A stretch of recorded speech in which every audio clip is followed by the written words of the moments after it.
I was a marketing and advertising executive for over 25 years, and at that point in our lives, we were doing what everybody else was doing when it comes to chasing worldly values, seeking more money, more power, more accolade. It was a new car every couple of years. It was nice vacations that we took. Those were the important things for us.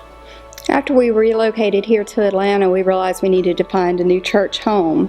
Up until this point, Eddie's relationship with the church was very impersonal. He had never really been part of a church family. Yeah, church was nothing more than that, just going to church on Sunday. But Eastminster was different. I mean, that's where I discovered that it really is about having a relationship with Jesus Christ. It was here that I first started to read the Bible. Never had read the Bible before, and understanding through his word that he wanted to have a relationship with me. He actually was concerned about me.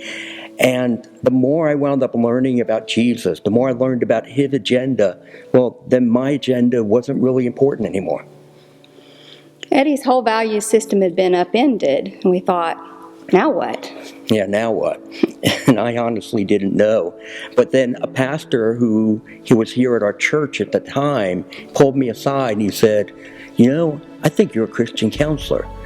And I was a little surprised at first, but then going and talking to Terry about it, and she confirmed it. And I did enjoy talking to people. I did enjoy, giving them insight to some of their issues. So that began the quest to say, all right, let's see what pathway God takes us down. So he left his job, he found a great Christian university, and pursued his master's in counseling. At the beginning, nearly everybody tried to discourage me. They're telling me that Atlanta's already so saturated with counselors, you're never going to make any money. But this wasn't about money. And really, I felt like I didn't have a choice anyway.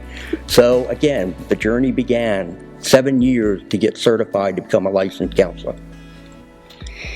When he started out, I helped as much as I can and was as supportive as I could be, but we began to realize that we could really help with families. So I also pursued a master's in counseling, and we started to work together with families. And then what happened was something very interesting with the demographics of the clients who came to see us. Started to shift away from anxiety and depression, and we started seeing issues about the lack of sexual integrity. Couples were coming to us for help with infidelity and addiction to porn and to other problems related to it. And they're still coming. When people have said, oh, this isn't going to work, you're not going to, have a good practice. God has blessed this ministry, and we're now booking people 2-3 weeks out. We had no idea about the magnitude of the issue in this community and the enormous power it has over people's lives. But God knew this, and he knew that we could help. I've never been more at peace than when I am sitting in that counseling chair across from a client. Like everything now has value. And I get to see God at work every day.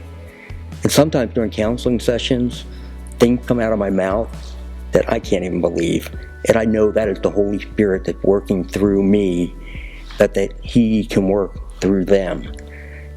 My life work has been my greatest joy. And how many people can really say something like that?